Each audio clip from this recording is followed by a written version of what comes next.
सत्य के साथ। ईवीएम्स हैक नहीं करते हैं प्रधानमंत्री लोगों के दिलों को हैक करते हैं। इंदिरा गांधी वर्सेस राज नारायण का केस, उसको जो है इतिहास में the case that shook the nation के नाम से जाना जाता है। उस वोट चोरी और वोटों की धांधली के लिए एक प्रधानमंत्री पे एक साधारण से नेता ने केस किया था और उस धांधली में वो पकड़ी गई थी। हर उनका जो आरोप है उसमें सच सिद्ध किया गया था। तो ये जो इनका जो परिवार है, एंटाइटलमेंट से जो ग्रस्त ये इनका परिवार है, ये प्रियंका गांधी जी को भी याद रखना चाहिए। खतरा एसआईआर प्रक्रिया में लगे बीएलओ और अत्यधिक कार्य दबाव के कारण कई बीएलओ ने सुसाइड नोट लिखकर आत्महत्या की। प्रशासनिक अधिकारी ने उसे एक स्वाभाविक घटना बताया। जो 2024 के चुनाव में वही बिहार है जहां एक बूथ पर रीपोल नहीं हुआ है। ये कामयाबी नरेंद्र मोदी की है और ये कामयाबी देश की सरकार की है। तो एसआईआर 3 महीने में आप कर रहे हो, प्रेशर दे के लोग को मार रहे हो। 50 आदमी वहां पे बीएलओ मर गए जो खुद बोल के सुसाइड नोट पे लिख कर गया इलेक्शन कमीशन के नाम पे। फिर भी आपका रिस्पॉन्सिबिलिटी है नहीं, आप नहीं ले रहे हो।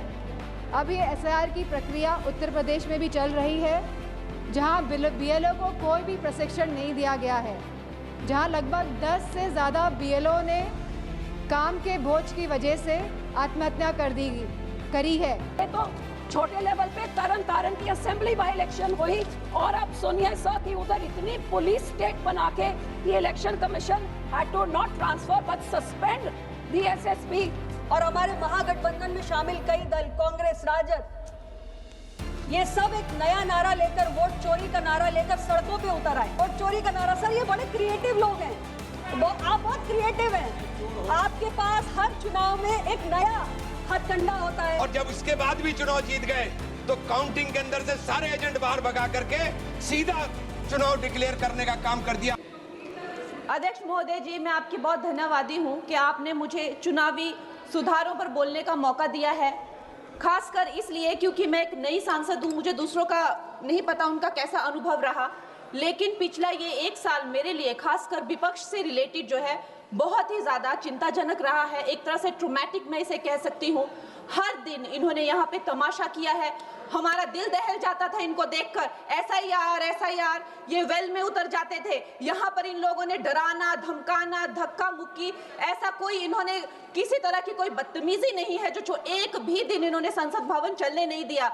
हम जनता के प्रतिनिधि हैं, हम यहाँ पर उनकी आवाज लेकर आते हैं, हम कुछ सीखने आते हैं, हम नए सांसद हैं। इन्होंने संसद अगर पिछले 2-3 दिन को छोड़ा जाए तो साल भर शायद ही थोड़ा चलने दिया है। एसआईआर कर करके इन्होंने यहाँ पे तमाशे किए, लेकिन अब जब इनको बोलने की बारी आई एसआईआर पे, तो अध्यक्ष महोदय जी हम देख रहे हैं कि कल leader of opposition Rahul Gandhi ji ने, मुझे लगा क्या खुलासा होगा, हम भी बड़े उत्सुक थे, सारी साल हमने एक ही शब्द सुना है, अब ये क्या ग्रैंड रेवलेशन होगी। लेकिन राहुल गांधी जी जो लीडर ऑफ ऑपोजिशन है, उन्होंने कल जब कहा खादी है, खादी में धागे हैं, धागे में लोग हैं, लोगों के अंदर, उनको जब कहा गया कि आप पॉइंट की बात कीजिए, तो उन्होंने कहा कि मैं अपना फ्रेम कर रहा हूं, मैं अपना आर्ग्यूमेंट फ्रेम कर रहा हूं। और इतनी देर बाद जब वो फ्रेम करके पहुंचे तो ले देकर वो वापस उसी अंतर्राष्ट्रीय मूल की महिला। अध्यक्ष जी, मैं एक महिला होने के नाते आपसे रिक्वेस्ट करना चाहती हूं कि every woman is entitled to her dignity. वो अंतर्राष्ट्रीय मूल की है, विदेशी महिला है, लेकिन उन्होंने कितनी बार आकर उन्होंने सोशल मीडिया पे कहा है कि मैं कभी भारत नहीं गई हूं, मेरा हरियाणा चुनाव से कुछ लेना देना नहीं है। लेकिन फिर भी ये लोगों ने बिना किसी ठोस सबूत के उनका यहाँ पे फोटो बना के उन्होंने उनको उछाला, यहाँ पे उनकी तस्वीर उछाली यहाँ पर और यहाँ पर प्लेक कार्ड यूज करना भी अलाउ नहीं है। इन्होंने फिर भी नियमों का उल्लंघन किया। मैं चाहती हूँ सबसे पहले तो मैं इस सदन की तरफ से उन महिला से बहुत ही माफी मांगती हूँ कि इस सदन में बिना कि उनकी आजकल जो पर्सनैलिटी राइट्स का भी एक बहुत बड़ा क्राइम होता है, उसके उपरांत उनका फोटो यहाँ यूज किया गया, मुझे बहुत खेद है। भारतीय संसद भवन की तरफ से हम उनसे माफी मांगते हैं। और ये देखिए, महिलाओं का हमेशा ये अपमान करते हैं, लेकिन हमारे प्रधानमंत्री चाहे बेटी बचाओ बेटी पढ़ाओ हो, महिलाओं को शौचालय देने से लेकर, महिलाओं को गैस देने से लेकर, महिलाओं को जो है वो छात्रवृत्ति, न जाने कितनी ऐसी योजनाएं हैं। कांग्रेस वालों, शायद तुम लोग ये समझ नहीं पा रहे हो, ईवीएम्स हैक नहीं करते हैं प्रधानमंत्री लोगों के दिलों को हैक करते हैं। और ये लोग दुहाई देते हैं कि वो जो पुराने जमाने के दकियानूसी, वो जो चिट कागज पे लिखकर जो मतदान होता था वो सबसे अच्छा था। ये लोग भूल गए वो दिन, आप लोग भूल गए वो दिन। इंदिरा गांधी वर्सेस राज नारायण का केस, उसको जो है इतिहास में the case that shook the nation के नाम से जाना जाता है। उस पर मैंने एक फिल्म भी बनाई हुई है। वोट चोरी और वोटों की धांधली के लिए एक प्रधानमंत्री पे एक साधारण से नेता ने केस किया था और उस धांधली में वो पकड़ी गई थी। हर उनका जो आरोप है उसमें सच सिद्ध किया गया था और रातों रात उनको कुर्सी छोड़ने के लिए कहा गया था और रातों रात जो है उनको ये आदेश दिया गया था कि आगे इतने सालों तक आप कभी जो है वो चुनाव लड़ नहीं सकते। ये धांधलियां इन्होंने करी हुई हैं और ये जो है उस टाइम के बैलेट बॉक्सों को उठाकर ले जाते थे ये लोग और आज कहते हैं कि इनको ईवीएम्स जो है वो हैक हो जाते हैं। अध्यक्ष महोदय जी, मैं इनको याद दिलाना चाहती हूँ, प्रियंका गांधी जी कहती हैं कि छोड़ो पुरानी बातें, हम पुरानी बातें नहीं करेंगे, हम पुराने लोगों के बारे में नहीं बोलेंगे। तो मैं ये जानना चाहती हूँ कि आपकी जो माता जी हैं वो तो आपकी अध्यक्ष है और इस वक्त की वो अध्यक्ष है। उनकी जो है आप देखिए, जब उनकी नागरिकता नहीं थी, जब उनके पास 1983 में नागरिकता आई, उसके कितने साल पहले से वो वोट देती आ रही हैं। तो ये जो इनका जो परिवार है, एंटाइटलमेंट से जो ग्रस्त ये इनका परिवार है, ये प्रियंका गांधी जी को भी याद रखना चाहिए। चाहे आपका भूतकाल हो, चाहे आपका वर्तमान हो, आप सब लोग, चाहे ईवीएम हो या चाहे कागज पे लिखा हो, जब आप लोगों के चरित्र में जो है किसी तरह की मर्यादा नहीं है, आप लोगों ने कभी भी इस देश का, यहाँ की कानून व्यवस्था का, संविधान का कभी आप लोगों ने सम्मान नहीं किया हुआ है। और अध्यक्ष महोदय जी, बिहार में जैसे ही एसआईआर आया, एसआईआर लागू हुआ, हमारी सरकार ने जो है कम से कम 60 लाख से ज्यादा अवैध, अब ये वोट, ये जो सारे अमाननीय वोट कार्ड है, ये सिर्फ घुसपैठियों के नहीं है। कुछ ऐसे लोग हैं जो माइग्रेट हो गए हैं, कुछ ऐसे भी लोग हैं जो इस दुनिया में है ही नहीं। 60 लाख से ज्यादा। और अगर वो लोग जेन्युइन थे तो उन्होंने, किसी ने तो रिक्वेस्ट करनी चाहिए थी कि भाई मेरा वोटर आईडी कैंसिल हुआ है। उसके उपरांत जो है 21 नए वोटर आईडी जो है उन्होंने दिए हैं और इस तरह का एक माहौल बना बिहार में कि आज तक की सबसे ज्यादा वोटिंग जो है 67% वोटिंग हुई। नागरिकों में ये उत्साह जगा कि जो है इस तरह की जो क्लेंजिंग प्रोसेस है वो होना चाहिए। मैं एक देशभक्त होने के नाते अध्यक्ष महोदय जी, मैं ये प्रपोज करना चाहती हूँ कि हमारे देश में जो है हमेशा महीने 2 महीने बाद हमारे जो शीर्ष नेतृत्व हो गए, सारे अधिकारी हो गए, हमारे जितने भी रिसोर्सेज हैं, हम लोग उनको हर महीने 2 महीने में इलेक्शंस में जो है पुश कर देते हैं। इससे हमारे देश का बहुत ही भारी नुकसान होता है।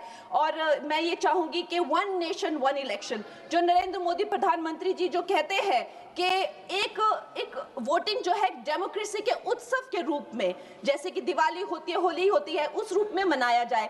क्योंकि ये सिर्फ सरकार का ही नुकसान नहीं है, 10,000 करोड़ से ज्यादा का जो नुकसान होता है सिर्फ वही नहीं है, लेकिन मुझे लगता है कि धीरे धीरे हमारे जो नागरिक भी है उनमें जो वोटिंग फटीक है, बार बार उन्हें जागरूक करना, बार बार कई जगहों से जहां वो काम करते हैं वहां से उनको ट्रैवल करके अपने नेटिव प्लेसेस पे आना और बार बार मार्केटिंग करके, it is exhausting for the whole ecosystem. तो मैं ये प्रपोज करना चाहती हूँ कि 1 नेशन 1 इलेक्शन को लाया जाए और ये जो भी हमें जिस तरह की जो असुविधा होती है हर महीने 2 महीने में इलेक्शंस की, उससे जो है हम बच सकते हैं। जय Hind. Sir, thank you, sir. You have allowed me to speak on a very important issue. Sir, I would like to point out at the outset that SIR is violative of parliamentary legislation. It violates the powers prescribed by Parliament. It's contrary to the judgment of Supreme Court, a 3 judges judgment of Lal Babu Hussain, and it is a malified exercise of power to selectively disenfranchise on the basis of religion.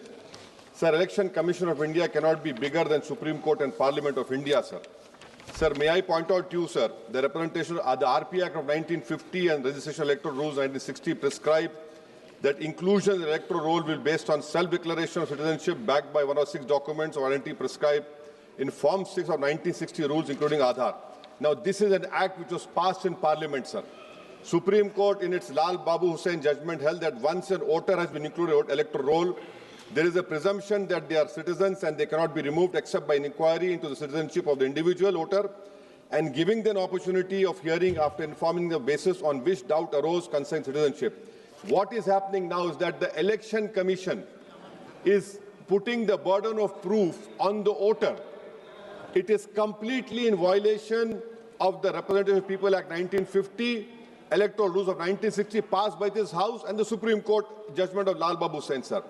SIR, sir, has turned this head on its head and puts onus on the voters, sir. Sir, voters who were part of the electoral roll in 2025, instead of being given the benefit of presumption, are required to submit documents to prove the citizenship. The 2003 electoral roll is arbitrarily fixed at the baseline for which revision is being conducted. Sir, ECI is not a body empowered to go into question of citizenship. A power lies with Ministry of Home Affairs, Government of India, and Foreigners Tribunal created under the Foreigners Act. Sir, may I point out to you that what ECI is doing is wrong. Section 14A of Citizenship Act 1950, read with 2003 NRC rules, Section 4, subsection 2, 3, 4, 5, 6, prescribe just such an exercise of evaluation of citizenship to be conducted by central government. How is it the ECI is assuming the power given to another agency of parliament just by passing executive order? This is an occupied field. The ECI has no role to intervene. Sir, as per the ECI release, 65 lakh voters were included, whose names were included in the electoral roll after the commencement of SIR exercise omitted from draft roll published on August 1, 2025. After that, sir, several lakh voters where names were included draft roll were served with show cause notice. I have the copy of show cause notice that doubts had arisen on their right to be included in the electoral roll, and they were asked to appear in person with documents to prove that they were entitled to be included in the electoral roll. Sir, on what basis did the ECI issue these notices? How did the doubt arouse? Form 6 rule has been passed by this August House. How can the ECI do it? They are violating the sanctity of a law that is passed in this August House, sir. Eventually, 3.66 lakh such persons were deleted from the electoral roll with no order made available in the public domain, giving the reason for deletion. Sir, under the SIR order, these persons are to be referred to authorities tribunal dealing with illegal foreign migration. Now, sir, look at this, what the government is supporting the ECI. When this 3.66 lakh such persons deleted, the government immediately, which was the draft is published on 30th August and finally 30th September, this government came out with the new Immigration and Foreigners Act 2025 and was notified, and an Immigration Foreigners Exemption Order 2025 cemetery is promulgated the same day. Under this order, sir, no action under Foreigners Act will be taken against illegal entry, presence for citizens of Nepal, Bhutan, Tibet, and Sri Lanka, Tamils, in addition to persons other than Muslims belonging to Afghanistan, Pakistan, Bangladesh. Sir, when Supreme Court is seized on the petition of CAA, government issues a foreign exemption order. Why? Because they realize that in this 3.66 lakh, there can be people more than the non-Muslim also to protect them. You have done it, and then after 5 years of CAA, you will give them citizenship. That is why I say that this whole exercise, sir, I'm concluding, sir. This is why I say this whole exercise is a backdoor NRC. Sir, Ambedkar was asked, is India's democracy? He said only in formal sense. To be democracy in the substantial sense, political power was held by the most marginalized and the weakest. He repeatedly said political power is the key to social progress. You have only 4% Muslims over here. The ruling party has no Muslim member. If Lok Sabha increase representation of OBCs and the upper caste is there, now it is at the cost of whom? Muslims are not there. They're not being reflected in the secular parties. For example, if Muslim majority seats like Wayanad can elect non-Muslims, surely Rai Bareli, Amethi, Ottawa can elect Muslims, sir. And now coming to this electors, sir. We are only become electors. We are not getting elected. Please coming, sir. I'm concluding, sir. Give me 2 minutes, sir. Please, sir. Now coming to this whole donations, BJP got 88% of donations, sir. Nearly 2,243 crores. So we the people is now represented by We the Private Limited. I would request this ruling party to please consider adopting a mixed member parliamentary system like Germany. Each voter has 2 votes, one for their MP and one for a political party. A tally is done. First, all local winners get seats, and the rest of seats are filled with the overall number of seats. Each party matches roughly percentage. Secondly, sir, delimitation. Don't do delimitation like what you have done in Kashmir and in Assam. Because if BJP it is delimitation another game, it has to win. Then the loser is going to other political parties. But the loser will be country is democracy. Sir, right to vote. Ambedkar called it a principal theory of the Constitution.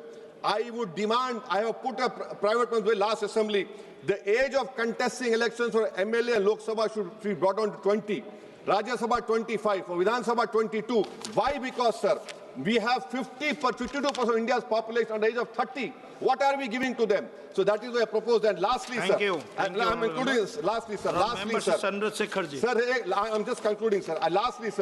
Lastly, sir, we must build a consensus and make right to vote a fundamental right. I oppose the SIR. This is nothing but backdoor NRC. This is exercise, a selective exercise to disenfranchise people in the name of religion. Thank you.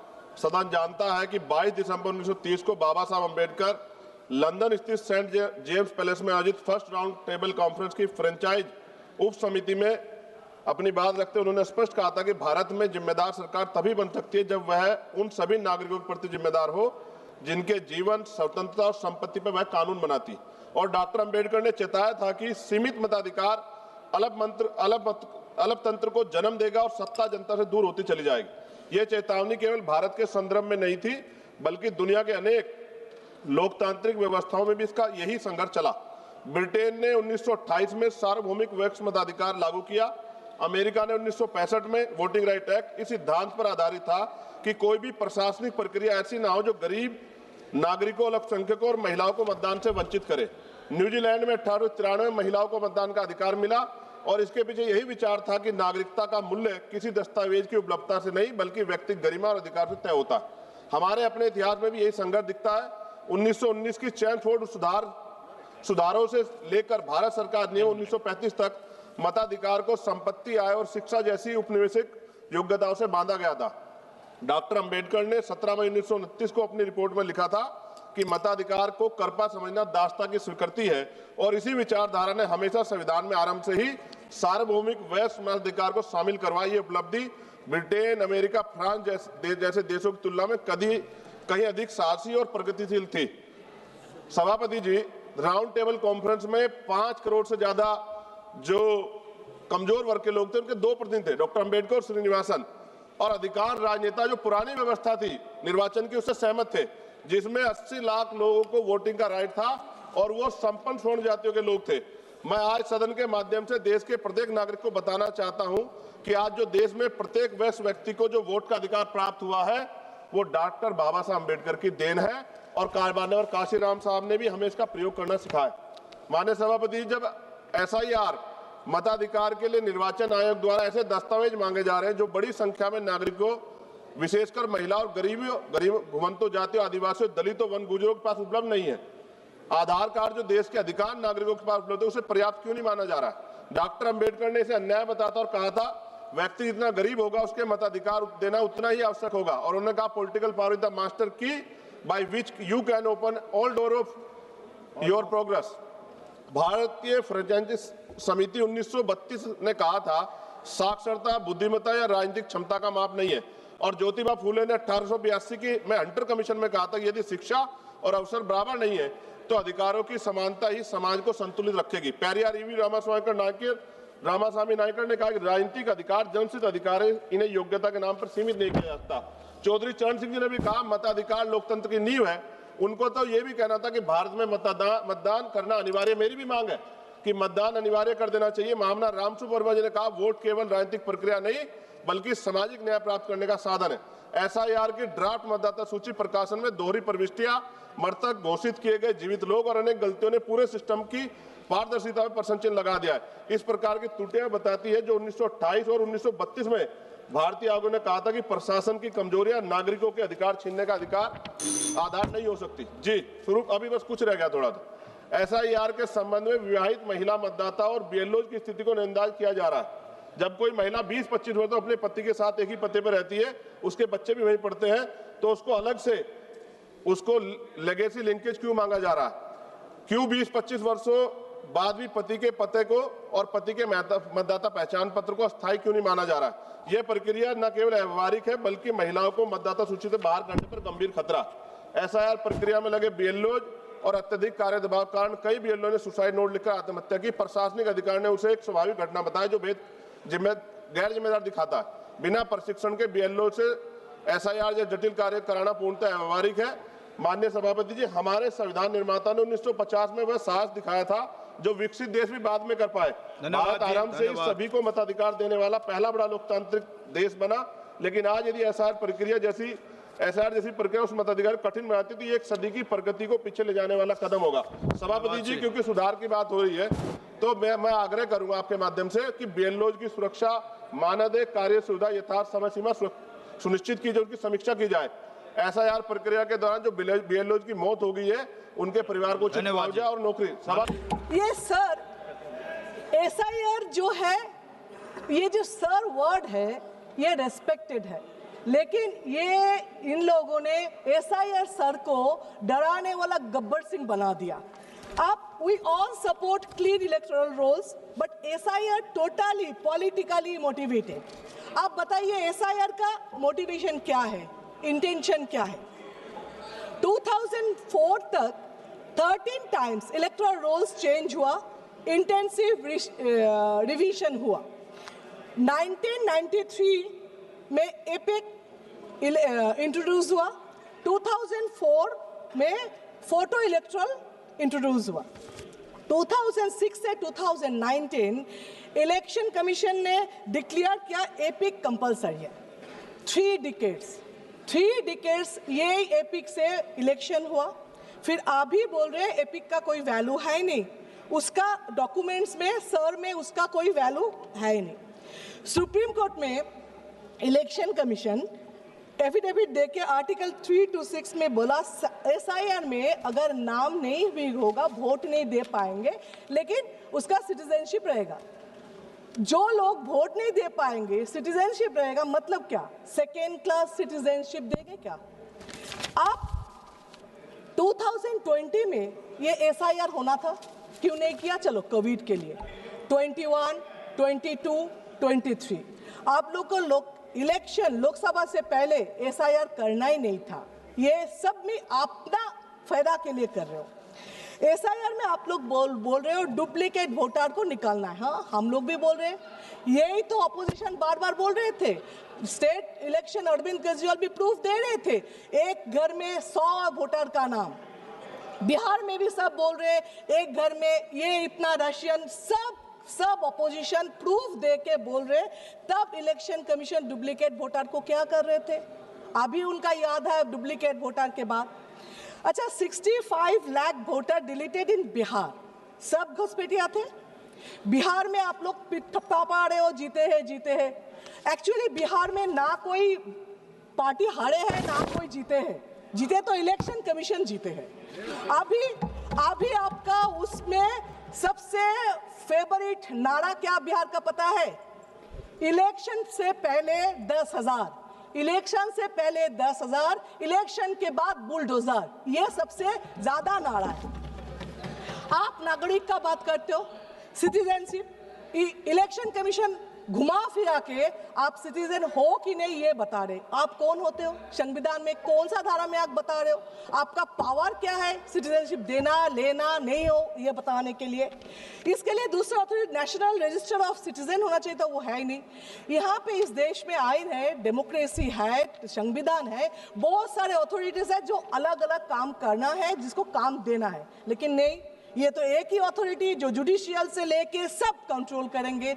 उसमें जितना corruption करना है करेंगे, इसीलिए एक ही authority रहना है, सबको पावरलेस करना है। आप बोल रहे हो जो जनगणना 2011 में हुआ, 21 में, उस टाइम भी कोविड थे, लेकिन उसके बाद भी इतना साल निकाल गया, आपने तो किया नहीं। क्यों नहीं किया? उसका सर्वे जब स्टार्ट किया था, क्या रिपोर्ट आया जिसमें आपने बंद कर दिया? अगर बोले टाइम नहीं है, इलेक्शन आ गया, तो एसआईआर 3 महीने में आप कर रहे हो, प्रेशर दे के लोग को मार रहे हो। 50 आदमी वहां पे बीएलओ मर गए जो खुद बोल के सुसाइड नोट पे लिख कर गया इलेक्शन कमीशन के नाम पे। फिर भी आपका रिस्पॉन्सिबिलिटी है नहीं, आप नहीं ले रहे हो। फिर 3 महीने में आपको करना है, लेकिन उस टाइम नहीं करना। आइडेंटिटी कार्ड, परिचय पत्र, वो तो एक ही होना चाहिए। आप इतना 11 ऑप्शन दे रहे हो, उसमें एक होने से क्या दिक्कत था? इतना दिन में क्यों नहीं किया आपने? रोहिंग्या बांग्लादेशी, आप क्या बोल रहे हो? पश्चिम बंगाल बॉर्डर एरिया है, उसमें घुस रहे, ठीक है। तो फिर ये लॉजिक में मिजोरम, नागालैंड, आसाम, मेघालय, त्रिपुरा वो भी तो है, वहां पे ऐसा क्यों नहीं है? क्यों सिर्फ बंगाल? क्योंकि 26 में इलेक्शन है। अच्छा, आप मान लो ये बॉर्डर है, इसलिए बांग्लादेशी घुस रहे। कहां से घुस रहे? बॉर्डर से। बॉर्डर किसका है? बीएसएफ के। बीएसएफ किसका है? सेंट्रल के। होम मिनिस्टर क्या कर रहे? वो लोग तो एटम बम नहीं है ऊपर से गिर रहे ना, वो इनविजिबल मैन है, वो तो बॉर्डर से ही घुस रहे ना। तो ये मानो जे सेंट्रल फेलियर है। और आप ये बताइए, आपके पास कोई सर्वे रिपोर्ट है कितना घुसपैठिया है, कितना बांग्लादेशी है, कितना रोहिंग्या है? चीख रहे हो, चिल्ला रहे हो, आगे आगे आगे। कहां से आया? आपके रास्ते से। फिर कितना है? कितना कितना आपके पास कोई सर्वे है ही नहीं।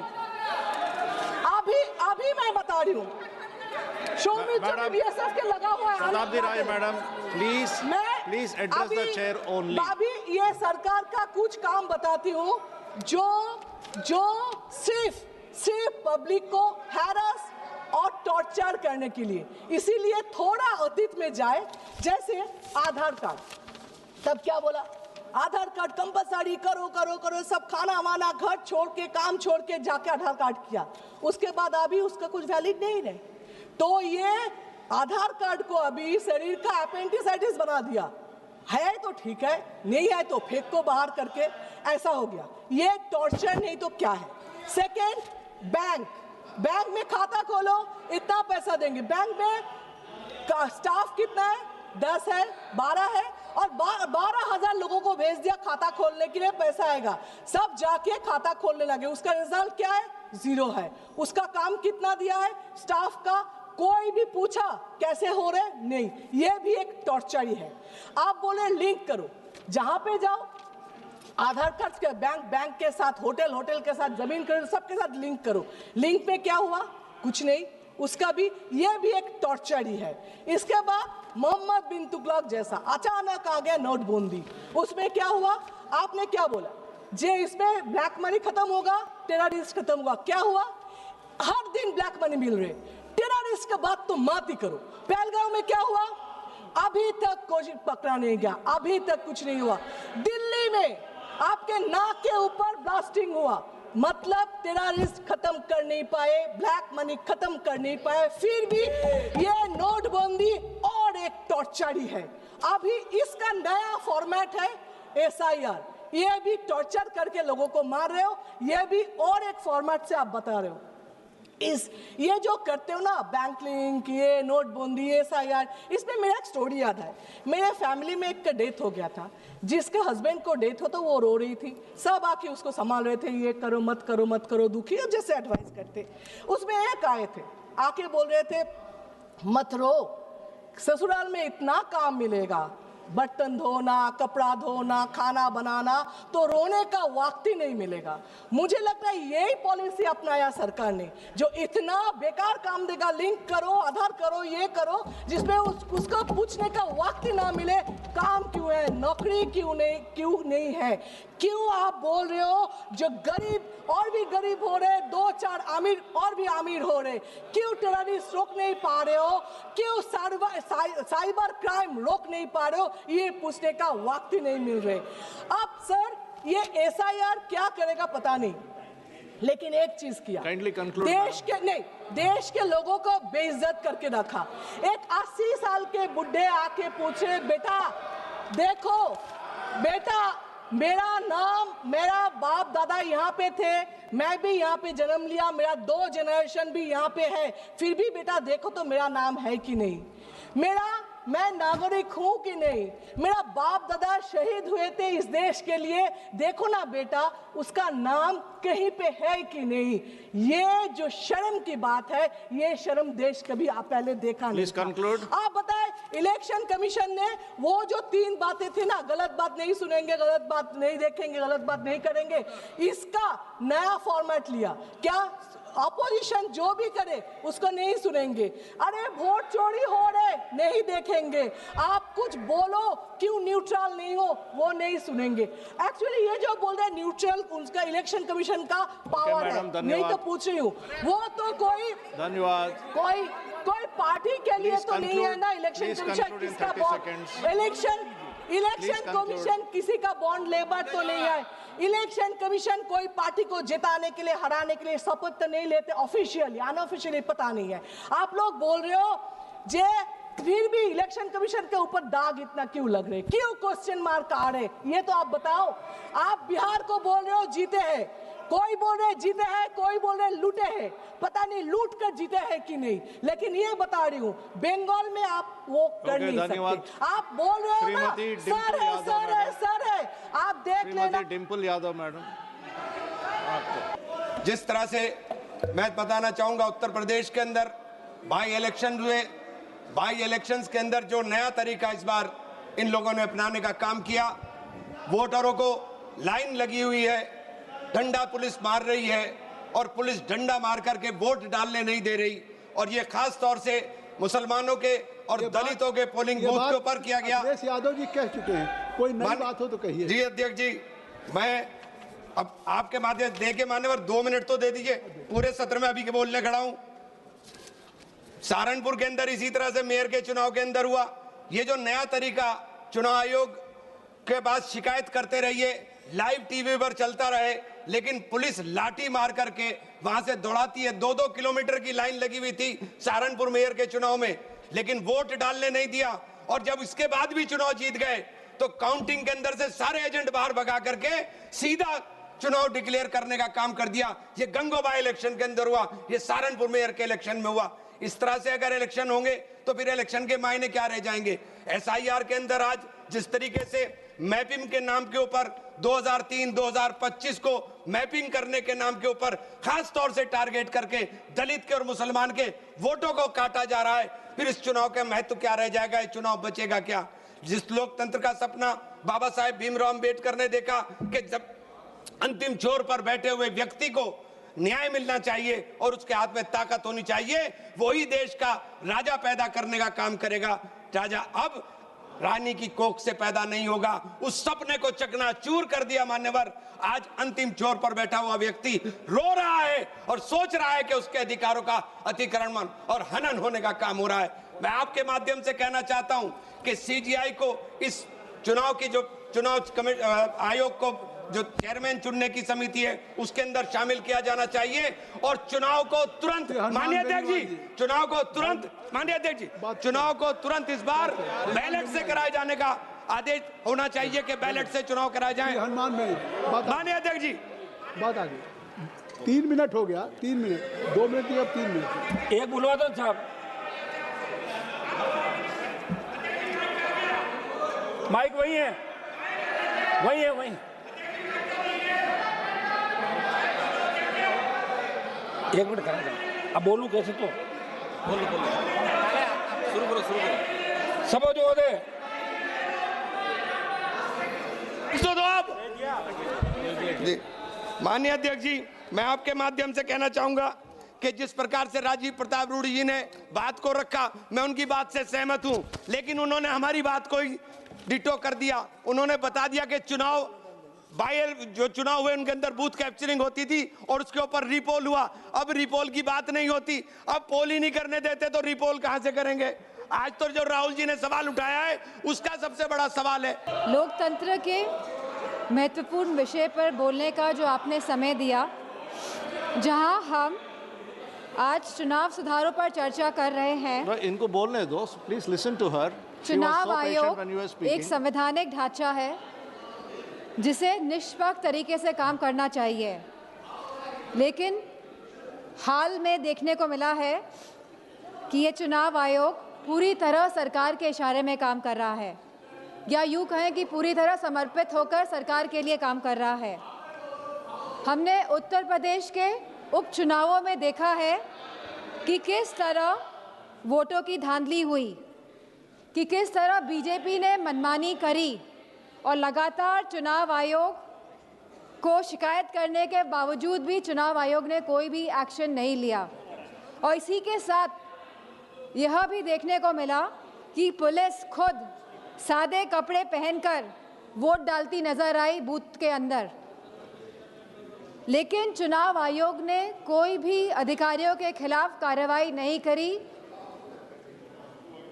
सीसी फुटेज की जब मांग करी गई चुनाव आयोग से, तो चुनाव आयोग ने सीसी फुटेज तो नहीं दिए, इसी के साथ एक ऐसा कानून लेके आई है जहां पे कहा गया है कि 45 दिन के अंदर सीसी फुटेज हटा दिए जाएंगे। चुनाव आयोग पूरी तरह से पूर्ण तरीके से पक्षपाती स्वरूप में नजर आ रहा है और ये हम इसलिए भी कहना चाहेंगे कि चुनाव आयोग का जो ये स्वरूप बदला है वह इसीलिए बदला है जब से चीफ जस्टिस ऑफ इंडिया को हटाकर यूनियन मिनिस्टर को अपॉइंटमेंट ऑफ इलेक्शन कमीशन में लगाया गया है। तो कहीं ना कहीं जो बिल पास हुआ दिसंबर 2023 में, जहां पे absolute legal immunity for any action by the election commission, इसके साथ साथ protection from accountability and scrutiny, जो इस तरह का सुरक्षा कवच एक चुनाव आयोग को दिया गया, इस वजह से चुनाव आयोग पूर्ण तरीके से समर्पित होकर सरकार के लिए काम कर रहा है। जो एसआईआर की जो प्रक्रिया है, स्पेशल इंटेंसिव रिवीजन, यह रिवीजन के नाम पर नागरिकता कानून लागू किया जा रहा है। रिवीजन के नाम पर अध्यक्ष जी, चुनाव आयोग द्वारा प्रशासनिक निष्पक्षता के नाम पर किया जा रहा यह कार्य हमारी नागरिकता, लोकतंत्र और संवैधानिक नैतिकता की बुनियाद पर सीधा निशाना है। जहां चुनाव आयोग को समय समय पर मतदाता सूचियों के पुनरीक्षण का अधिकार है और वह ये निरीक्षण करता भी है एनुअल समरी रिवीजन एएसआर के द्वारा, वहीं इस एसआर की अभूतपूर्व बात यह है कि एक ऐसी संस्था द्वारा नागरिकता का प्रमाण फिर से मांगा जा रहा है जिसे कानूनन इसका अधिकार प्राप्त ही नहीं है। अब तक चुनाव आयोग एक ऐसी संस्था रहा है जिसका उद्देश्य हर मतदाता को शामिल करने का रहा है, लेकिन इस एसआईआर के माध्यम से मतदाताओं को शामिल करने का यह सिद्धांत उलटकर बाहर करने की दिशा में तब्दील होता जा रहा है। जहां बिहार में एसआईआर कराया गया और लगभग 80 लाख वोटर्स को डिलीट किया गया और यह सूची आज भी उपलब्ध नहीं हो पा रही है कि 80 लाख वोटर्स आखिरकार कौन थे। वहीं एसआईआर के बाद भी अंतिम मतदाता सूची में लगभग 14 लाख से अधिक डुप्लीकेट वोटर्स पाए गए और इसमें भी लगभग 3.5 मतदाताओं के दोनों वोटर आईडी कार्ड पर एक ही विवरण दर्ज कराया गया है। अब ये एसआईआर की प्रक्रिया उत्तर प्रदेश में भी चल रही है, जहां बीएलओ को कोई भी प्रशिक्षण नहीं दिया गया है, जहां लगभग 10 से ज़्यादा बीएलओ ने काम के बोझ की वजह से आत्महत्या करी है और वेस्ट बंगाल में भी लगभग 20 बीएलओ ने आत्महत्या करी है।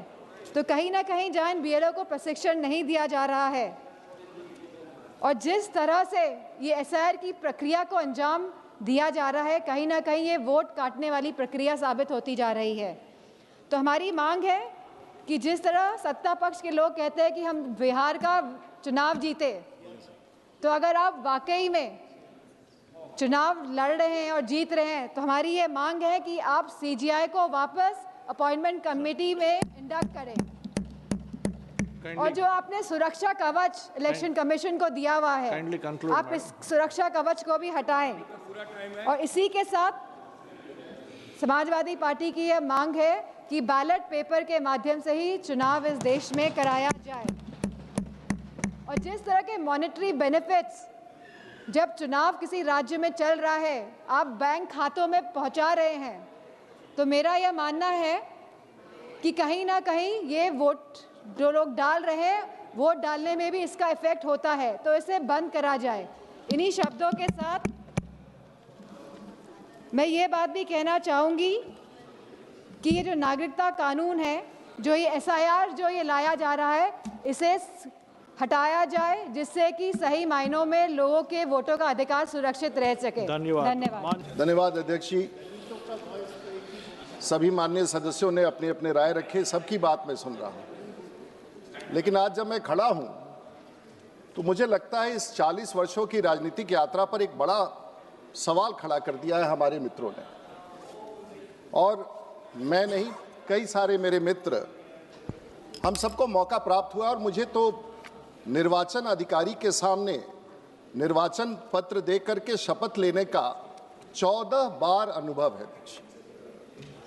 और इसका अगर यात्रा देखा जाए तो 40 वर्षों की यात्रा, उसमें अगर 5 साल छात्र राजनीति का भी जोड़ा जाए, और आज एसआईआर का बहस है, और जिस लोकतंत्र में मेरे उंगली पर अभी भी वो निशान लगा है जो आज से 1 महीना पहले आज हम गांव पर थे, और यह चुनौती दी जा रही है इस काले से निशान का जो मेरी उंगलियों पर है।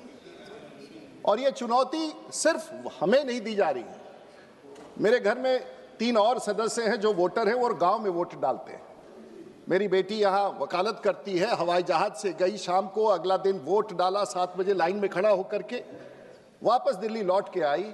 मुझे लगा कि सिर्फ ऐसे बच्चे जो आज जेन जी हैं वही नहीं, बिहार के 14 करोड़ मतदाताओं के इस मतदान पर कहीं ना कहीं एक बड़ा सवाल खड़ा कर दिया है, जो हमें लगता है पूरी दुनिया में लोग सुन रहे होंगे कि ऐसे हमारे मित्र लोग हैं जो इसकी तारीफ करने के बजाय, और मैं उस विषय पर आऊंगा कि क्यों तारीफे काबिल है।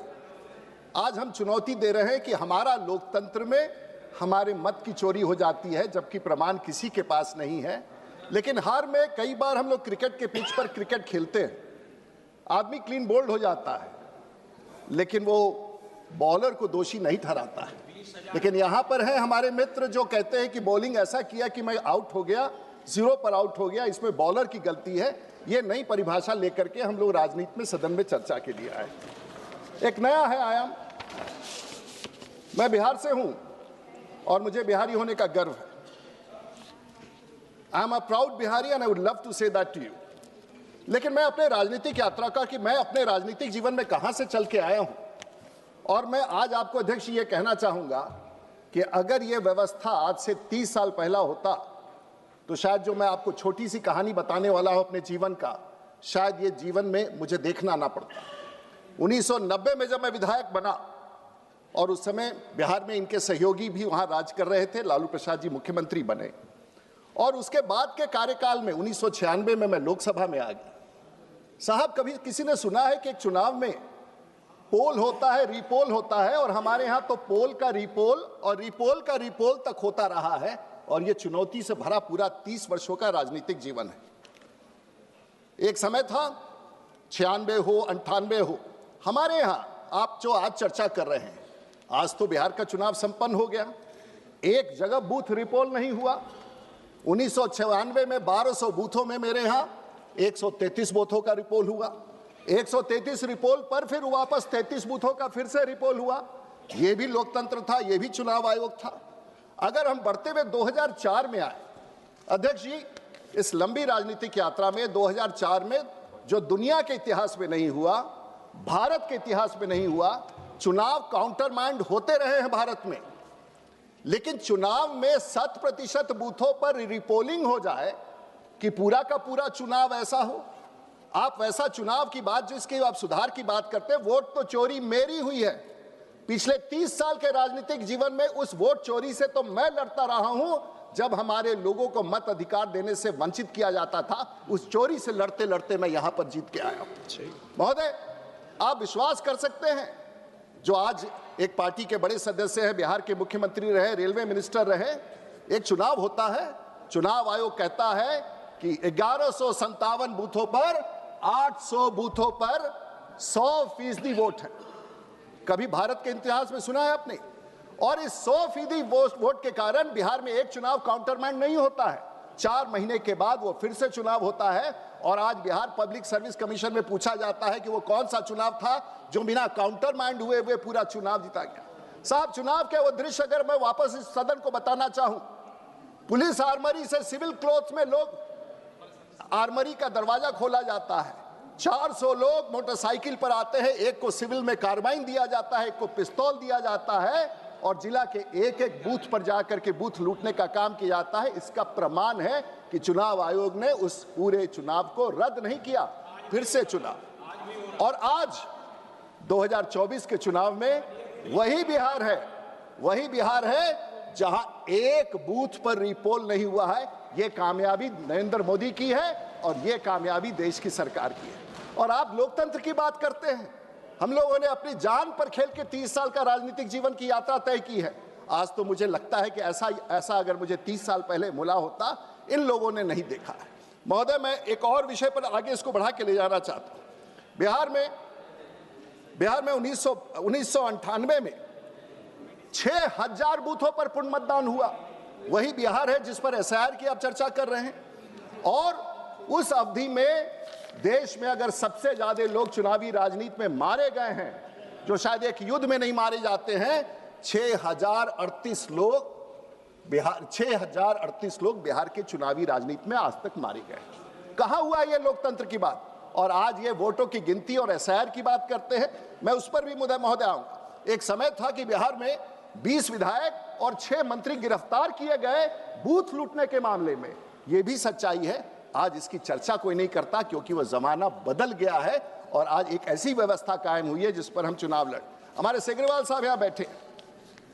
आज भी मैं अपने गांव में घूमता हूं महोदय, तो अगर मुझे कोई सामने आदमी दिखता है जिसके हाथ पर छींटे हैं और चेहरे पर छींटे हैं, मैं भीड़ में पहचान जाता हूं कि उस जमाने का ये बॉम्ब बनाने वाला आदमी है, जिसको देख करके मैं भीड़ में आज भी पहचान लेता हूं और मेरे क्षेत्र में घूमते हुए दिखाई देते हैं। वो भी एक जमाना था। और आज की बात करते हैं। एक टीएन शेषन साहब मुख्य चुनाव आयुक्त बने, बिहार पर उन्होंने अनुसंधान किया।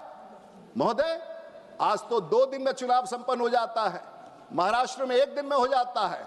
वो चुनाव उन्होंने 4 महीने करवाए थे, 16 भाग में कराए थे और उसके बाद भी हिंसा का दौर हुआ। वो भी बिहार का चुनाव लोगों ने देखा। और आज बिहार के मामले में आप एसआईआर पर चर्चा करा के बताना चाह रहे कि बिहार में वोटों की चोरी हो गई है। और कितना बड़ा अपमान पूरी दुनिया देख रही है कि किस प्रकार से हम सब इसको। लेकिन बिहार में एक बड़ा, लोग कहते हैं कि चुनाव कैसे जीत गए।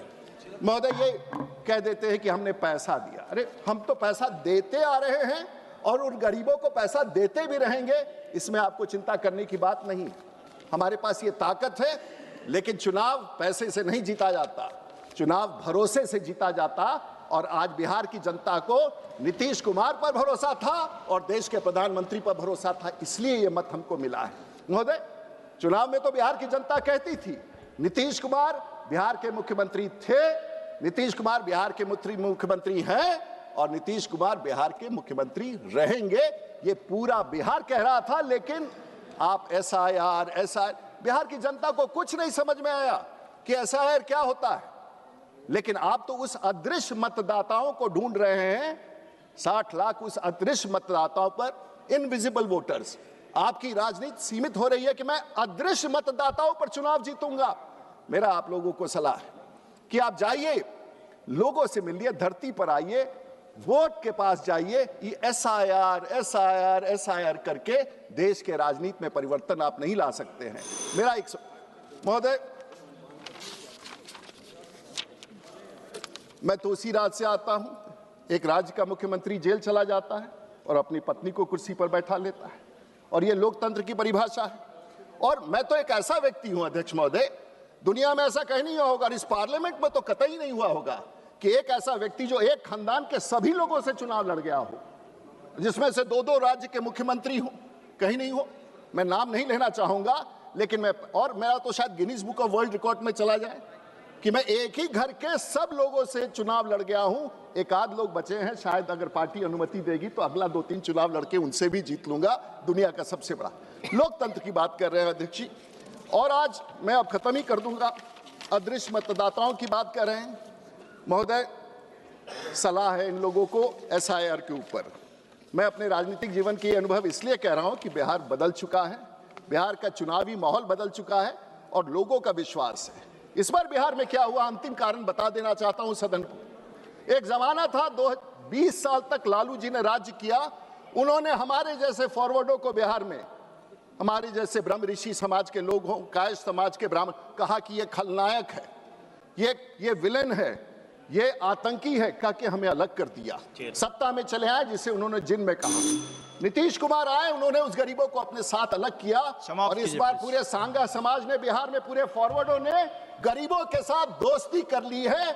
और आज बिहार के फॉरवर्डों ने गरीबों का हाथ थाम लिया है, उनसे दोस्ती कर ली है। और ये बड़ा परिणाम उसका है कि आज 200 से अधिक सीटों पर बिहार में जीत गए। ये आस्था है, ये भरोसा है, ये लोकतंत्र है। और SIR कह के अपना भविष्य खराब मत कीजिए।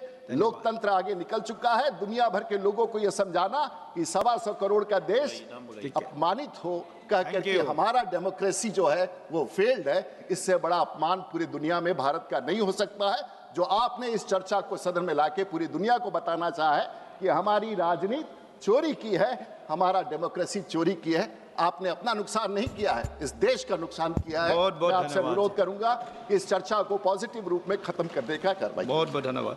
Free and fair elections, free and हो गया मैडम का ये recording sir, free and fair इनका कोई रिकॉर्डिंग में नहीं जा रहा है, आपका ही रिकॉर्डिंग में जा रहा है। But also equally important is free and fair implementation of those laws which ensure a strong, impartial electoral system. So for that, the most important thing is to have an impartial, independent, unshackled election commission, which is not a caged parrot nor a mute puppet of the ruling party. So unfortunately, in the last 75 years, the various governments at the center and the state have taken many steps to weaken this electoral system, but I cannot think of a single step that has been taken to strengthen it. Sir, today I would especially like to bring to the notice of this House कि आज हमारा electoral system इस हद तक fail हो गया है sir कि हमने वोट चोरी के बारे में सुना है, ग्राम पंचायत में, जिला परिषद में, लोकल बॉडीज में कैसे धक्का होता है, रूलिंग पार्टी जो इलेक्शन ऑब्जर्वर होता है स्टेट का, he is a puppet in the hands of the ruling government, कागज फाड़ दो, नॉमिनेशन रिजेक्ट कर दो, किडनैप कर दो, ये सारा कुछ चलता है सर ये छोटी इलेक्शंस में। लेकिन जब इनको आपको इलेक्शन सिस्टम को फ्रॉम बॉटम टू टॉप आप जब तक सफाई नहीं करेंगे तो the whole election procedure is a farce. We are calling ourselves a democracy, but in reality there is no democratic system which is free and fair in this country anymore. And sir, the unfortunate part is कि आज तो democratic system का ये हाल हो गया है कि मैं एक पंजाब स्टेट से आती हूँ जहां एक डेमोक्रेटिकली इलेक्टेड सरकार has been hijacked by the आम आदमी ex minister who is out on bail. हमारी तो सारी वोट चोरी तो इतनी छोटी बात, हमारी तो सारी सरकार की चोरी हो गई है सर। आज Punjab is being ruled as super CM by हमारा मुख्यमंत्री और उसकी कैबिनेट इज अ मुख्यमंत्री cabinet is controlling the CM, he is signing all the files, he is doing all the बदली and the transfers sir, he is sitting in the CM house, he is using our plane, our resources, spending all our money, Sheesh Mahal वहां पे बना रहे हैं। तो sir सारी policy बना रहा है, तो जो 3/4 इलेक्टेड गवर्नमेंट बनी थी सीएम और डेट का, इससे और बड़ी डेमोक्रेसी की धज्जियां क्या उड़ाई जा सकती हैं। और सर उनका डेप्टी जो जेल काट किया है, पंजाब जाके कहता है साम दाम दंड भेद झूठ सच जो करना है करो, इलेक्शन जीतना है। और सर उसका सबूत आप देख लीजिए, ऑन गोइंग जो जिला परिषद और ब्लॉक समिति की इलेक्शंस हो रही हैं उसमें उनका ऑडियो वायरल हुआ, उनके एसएसपी का जो सारे जिले की पुलिस को कह रहा है कि आपने जो करना है किडनैप करो, कागज फाड़ो, घर पे पकड़ो, ओपोनेंट्स को आप पेपर नहीं फाइल करने दो, बाकी स्क्रूटनी में सब ऑडियो ऐसे वायरल है जैसे सरकार की पुलिस ही ये सब करने लग जाए। ऐसा इसका result I would just like to tell you a few things of इसका what is the result of this साम दाम दंड। तो मास रिजेक्शन जो हुई है आप देखिए कि ब्लॉक समिति और इसमें जिला परिषद में मजीठा ब्लॉक में 21 out of 23 zila parishad of opponents rejected, Rajasthan 25 out of 35 rejected, Tarn Taran 32 out of 32 rejected, Boha no Akali leader allowed to file nominations, Gurdaspur 20 out of 21 rejected, Zira and Ferozepur not a single Akali worker allowed to file their nominations, Bhikkhivind 100 out of 77 of 100 sir reject. So sir ये mass scale पे rejections ये democracy है क्या? ये कोई लड़े जो unopposed elections are going on और पुलिस के साथ। So sir I would like to say कि ये तो छोटे लेवल पे तरन तारण की असेंबली बाय इलेक्शन हुई और आप सुनिए सर कि उधर इतनी पुलिस स्टेट बना के ये election commission had to not transfer but suspend the SSP, the DSP and the SHO क्योंकि ऐसी दहशत और आफ्टर इलेक्शंस अभी तक वो लोग लड़ाई ओपोनेंट्स के सबको उठाई जा रहे हैं। Sir 2 minutes. So my last suggestion, sir, I would like to give few suggestions only. If we want to clean up the electoral system, sir ji अपने आप को डेमोक्रेसी बोल के हमने पीठ थपथपानी है. So let's do a clean up. आज बात करके बात फिर वहीं की वहीं खड़े रह जाएगी तो कोई फायदा नहीं है. So sir, my suggestion is पहले तो independent election commission हो, जो पहले सिस्टम होता था PM, CGI and the leader of opposition, ये रबर स्टैंप वाले का कोई फायदा नहीं है. इसी तरह सर स्टेट जो इलेक्शंस होती हैं उसमें आउटसाइड ऑब्जर्वर्स हो या इलेक्शन ऑफिसर बाहर का हो, not a puppet of that. Secondly sir, my second suggestion, जो हमारे प्रकाश सिंह बादल जी कहते थे, make the manifesto a legal document. Sir आज झूठ बोल के सारी पार्टी, ये आम आदमी कहती 1000 रुपए औरतों को देंगे, सारी फसलों का धन्यवाद जी, धन्यवाद. समाप्त कीजिए कांग्रेस सर 2 मिनट्स, कभी कांग्रेस कहती घर घर नौकरी दे देंगे, किसानों का कर्जा, वहां झूठ बोल के सत्ता में आते हैं और फिर स्टेट एक्सपेक्टर लूट के पैसे कमा के चले. सब very important 2-3 points. So sir debar such party जो झूठ बोलते हैं, लीगल डॉक्यूमेंट बनाइए, डिजिटल ऑनलाइन फाइलिंग करिए नॉमिनेशंस के लिए ताकि ऐसे मन धड़क कोई नहीं कर सके. और sir criminal cases against those officers and returning officers जो ऐसे धक्का करते हैं. And sir after this I would like to say that anti defection law को लेके आइए, जो डिफेक्ट करता है इमीडिएटली ही gets disqualified. Full transparency, political fine. Sir last thing what I want to say here, आपने वोट चोरी सुनी, मैंने आपको बताया कि हमारी तो सारी सरकार चोरी हो गई. धन्यवाद जी. परसों कांग्रेस के एक सीनियर कांग्रेस में अब तो मुख्यमंत्री की कुर्सी की भी चोरी होती है. सर माइक बहुत जरूरी चीज है. सर आपने चुनाव सुधार की इस बेहद अहम चर्चा में मुझे अपनी बात रखने का अवसर दिया. भारत दुनिया का सबसे बड़ा ही नहीं बल्कि सबसे जीवंत लोकतंत्र भी है और सही मायनों में कहा जाए तो लोकतंत्र की जननी है. और इस लोकतंत्र में जनादेश ही सर्वोपरि है. जनादेश तय होता है नागरिकों के वोट के अधिकार से और उस दृष्टि से हमारी मतदाता सूची का शुद्धिकरण बेहद जरूरी कार्य है. यानी पात्र व्यक्ति के पास वोट का अधिकार हो और जो अपात्र हैं वो पात्र नागरिकों के अधिकार पे डाका ना डाल सके, इसलिए देश में एसआईआर की प्रक्रिया शुरू की गई. इस चुनावी सुधार की चर्चा के केंद्र में एक तरीके से ये एसआईआर की पूरी प्रक्रिया है और देश में लंबे अंतराल के बाद एसआईआर की प्रक्रिया शुरू की गई. लेकिन जब ये एसआईआर शुरू हुआ तो ऐसा लगा सभापति जी मानो देश में कोई राजनीतिक भूचाल आ गया हो. मेरे विपक्ष के बहुत सारे साथी संविधान को खतरे में बताकर सुप्रीम कोर्ट पहुंच गए और वहां से भी इनके हाथ निराशा ही लगी क्योंकि सुप्रीम कोर्ट ने भी ये साफ कर दिया कि एसआईआर कराना चुनाव आयोग का एक संवैधानिक दायित्व है. सभापति जी इसी बीच बिहार राज्य के चुनाव भी आ गए, वहां भी एसआईआर की प्रक्रिया प्रारंभ हुई और हमारे महागठबंधन में शामिल कई दल, कांग्रेस, राजद, ये सब एक नया नारा लेकर, वोट चोरी का नारा लेकर सड़कों पे उतर आए. वोट चोरी का नारा. सर ये बड़े क्रिएटिव लोग हैं, आप बहुत क्रिएटिव हैं. आपके पास हर चुनाव में एक नया हथकंडा होता है. कभी संविधान खतरे में है, कभी आरक्षण खत्म हो रहा है, इस बार आप लेकर आए वोट चोरी. हाँ, ये वोट चोरी का नारा लेकर गद्दी तो आपकी छिन गई, उसी की पीड़ा है आपको. अध्यक्ष जी, इन्होंने बिहार की जनता के मन में बहुत भ्रम फैलाने की कोशिश की कि एसआईआर के नाते बड़ा अत्याचार हो रहा है, वैध मतदाताओं के नाम काटे जा रहे हैं.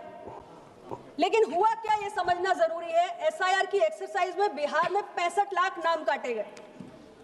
तो अगर इतनी बड़ी तादाद में वैध मतदाताओं के नाम कटे हैं तो किसी को तो चुनाव आयोग के पास आपत्ति दर्ज करने के लिए जाना चाहिए. अरे 65 व्यक्ति तो पहुंचने चाहिए अध्यक्ष जी, 65 भी नहीं पहुंचे, कोई कंप्लेन नहीं हुई. अगर कोई देश का नागरिक है और उसका नाम कटेगा तो क्यों नहीं जाएगा, इसका कोई कारण है. और उसके बाद जब चुनाव के परिणाम आए तो एनडीए की प्रचंड जीत ने इनके वोट चोरी के दावे की हवा निकाल के रख दी और इनकी बिहार की जनता ने इनकी भ्रम की राजनीति को सिरे से खारिज कर दिया. अध्यक्ष जी, आज ये प्रक्रिया देश के 12 राज्यों में चलाई जा रही है और एसआईआर को लेकर आज भी तमाम किस्म के सवाल जो हमारे विपक्ष के साथी उठाते रहते हैं, जिसमें एक सवाल टाइमिंग को लेकर भी है। चुनाव के पहले क्यों हो रहा है, एसआईआर तो बड़ी जल्दबाजी में हो रहा है, ऐसी तमाम बातें मैं सुनती हूँ। अध्यक्ष जी, ऐसे तमाम राज्य हैं जिन 12 राज्यों में हो रहा है, कुछ राज्यों में अभी भी चुनाव होने में 5 से 6 महीने का समय है, और कई राज्य ऐसे हैं जिसमें 1 साल या उससे अधिक का समय है। तो ये जो टाइमिंग और जल्दबाजी को लेकर इनका दावा है, इसमें कोई दम नहीं है। और आज देश के अंदर अध्यक्ष जी, घुसपैठिए की समस्या एक बहुत बड़ी चुनौती है। हम सब जानते हैं, पक्ष हो विपक्ष हो, सब जानते हैं कि इस देश में बड़ी संख्या में घुसपैठिए हैं, देश के अलग अलग राज्यों में, अलग अलग कोनों में। और केन प्रकारेण इन घुसपैठियों ने आधार कार्ड भी बनवा लिया है, वोटर कार्ड भी बनवा लिया है, और चुनाव की प्रक्रिया में प्रतिभाग भी कर रहे हैं। ये देश के लिए बहुत बड़ी समस्या है। लेकिन अगर देश की सरकार कहती है कि घुसपैठियों को हम वोट का अधिकार नहीं देंगे, उनका नाम हम मतदाता सूची से काट देंगे, तो हमारे कुछ विपक्षी दल के साथियों का मन द्रवित हो जाता है। अध्यक्ष जी, एसआईआर की जो प्रक्रिया चलाई गई है, वो ऐसे ही अवैध मतदाताओं की पहचान के लिए चलाई गई है। और घुसपैठ की जो समस्या है, ये कोई नई समस्या नहीं है, ये देश की बहुत पुरानी समस्या है। 1996 में जब देश में यूनाइटेड फ्रंट की सरकार हुआ करती थी, तत्कालीन गृह मंत्री श्री इंद्रजीत गुप्ता जी थे, जो एक वामपंथी नेता थे। उस दौर में, यानी आज से 3 दशक पहले, उन्होंने कहा था कि देश में लगभग 1.5 से पौने 2 करोड़ घुसपैठिए हैं। और अगर आज से 3 दशक पहले ये संख्या इतनी बड़ी थी, तो आज के समय में इतने वर्षों बाद देश के अंदर घुसपैठियों की संख्या कितनी बढ़ चुकी होगी, इसकी कल्पना पक्ष और विपक्ष हम दोनों कर सकते हैं। अध्यक्ष जी, मुझे स्मरण है कि घुसपैठियों की समस्या को लेकर आज जो हमारे कई दल महागठबंधन में शामिल हैं, उनके भी कई नेताओं ने, जिसमें हमारे पश्चिम बंगाल की वर्तमान मुख्यमंत्री माननीय ममता बनर्जी जी और राजद के प्रमुख माननीय लालू प्रसाद यादव जी, इन्होंने नेता के इस सदन के सदस्य रहते हुए घुसपैठियों की समस्या को इस सदन में उठाने का काम किया था। ये दुख की बात भी है और ये दुर्भाग्य भी है कि इतने वर्षों में इस देश के अंदर घुसपैठियों की पहचान करके उन्हें देश की सीमा से बाहर करने का या उनका नाम मतदाता सूची से हटाने का कोई ईमानदार प्रयास नहीं हुआ। लेकिन सवाल ये है कि क्या इन घुसपैठियों की पहचान नहीं होनी चाहिए? सवाल ये है कि क्या इन्हें मतदान का अधिकार देना चाहिए? सवाल ये है कि क्या देश के संसाधनों पर इन घुसपैठियों का कोई हक है? सवाल ये है कि क्या भारत सरकार से लेकर तमाम राज्य सरकारों की योजनाओं का लाभ इन्हें मिलना चाहिए? और सबसे बड़ा सवाल ये है कि क्या इन घुसपैठियों का बचाव केवल इसलिए होना चाहिए क्योंकि फर्जी मतदाता पहचान पत्र बनाकर या किसी न किसी दल के वोटर बनकर बैठे हुए हैं? अध्यक्ष जी, जब एसआईआर की प्रक्रिया शुरू हुई तो हमने देखा कि भारत बांग्लादेश की सीमा पर हजारों की संख्या में, कंक्लूड मैडम, प्लीज बोलने दीजिए सर, अभी तो शुरू किया है सर, अभी बोलने दीजिए, अभी कुछ समय चाहिए मुझे। भारत बांग्लादेश की सीमा पर हजारों की संख्या में तादाद में लोग बैठे हुए हैं सर, सीमा पार करके जाना चाहते हैं। हमने टीवी पर, मीडिया पर उनके इंटरव्यू सुने, उनके कथन सुने हैं।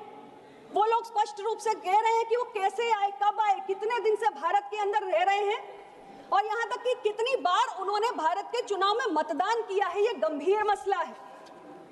अध्यक्ष जी, सवाल ये नहीं है कि घुसपैठियों को निकालने का किसका कितना दायित्व है, लेकिन सवाल ये जरूर है कि घुसपैठिए राष्ट्र की सुरक्षा के लिए एक बहुत बड़ा खतरा है, और इस पर किसी भी प्रकार की कोई राजनीति नहीं होनी चाहिए। आप घुसपैठियों के साथ हैं क्या? आप घुसपैठियों के साथ हैं क्या? आप घुसपैठियों के साथ हैं क्या? बताइए, आप साथ हैं क्या? Address the chair ma'am, kindly address the chair. देखिए, देश के किसी भी कोने में अभी निकल के आ रहे हैं, अपने भारत बांग्लादेश की सीमा पर नहीं देखा, मैंने देखा है टीवी पर, बहुत सारे लोगों ने देखना, आपने भी देखा होगा। अध्यक्ष जी, किसी भी कोने में देश के अगर कोई अवैध मतदाता है तो उसका नाम मतदाता सूची से हटना चाहिए और कोई भी वैध मतदाता रहना नहीं चाहिए। यही एसआईआर का काम। Thank you madam. अध्यक्ष जी, आज Thank you, madam. हमारे जो विपक्ष के साथी हैं उन्होंने एक रवैया बना लिया है, न खाता न बही, जो हम कहे वही सही। यानी सुप्रीम कोर्ट हो, चुनाव आयोग हो, कोई निष्पक्ष नहीं बचा, क्योंकि उस तरफ के साथी इस तरफ नहीं आ पा रहे हैं।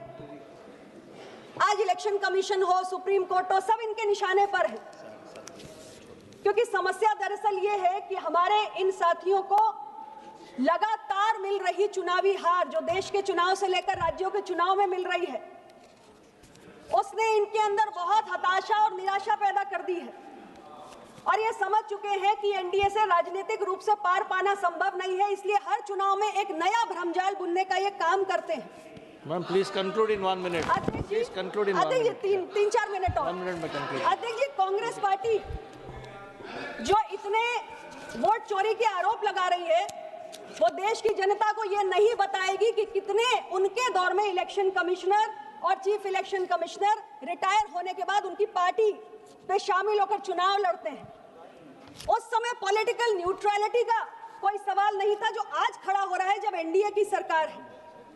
कांग्रेस पार्टी देश की जनता को ये नहीं बताएगी। माननीय टीएन सेशन साहब के जाने से सुश्री वर्षा अरे गायकवाड़। अध्यक्ष जी, अभी मैं बोल रही हूँ। अध्यक्ष जी, अभी बोलने दीजिए। अध्यक्ष जी, 8 seconds. Please conclude in 30 seconds, last please. विषय मुझे Because I have करने given you so many extensions. अध्यक्ष जी, कांग्रेस पार्टी ये नहीं बताएगी कि टीएन सेशन साहब के आने से पहले इस देश की जनता को ये नहीं पता था कि इलेक्शन कमीशन किस चिड़िया का नाम। अपनी हार के असली कारणों को छिपाने के लिए ये सारे दल ईवीएम पर सवाल उठा रहे हैं, जबकि इनकी असली समस्या है जनता से दूरी। लेकिन कारण बताते हैं ये ईवीएम को। मैंने कुछ वक्ताओं को सुना, वो कह रहे थे यूएस, जर्मनी, कहां के। Madam, thank you so much.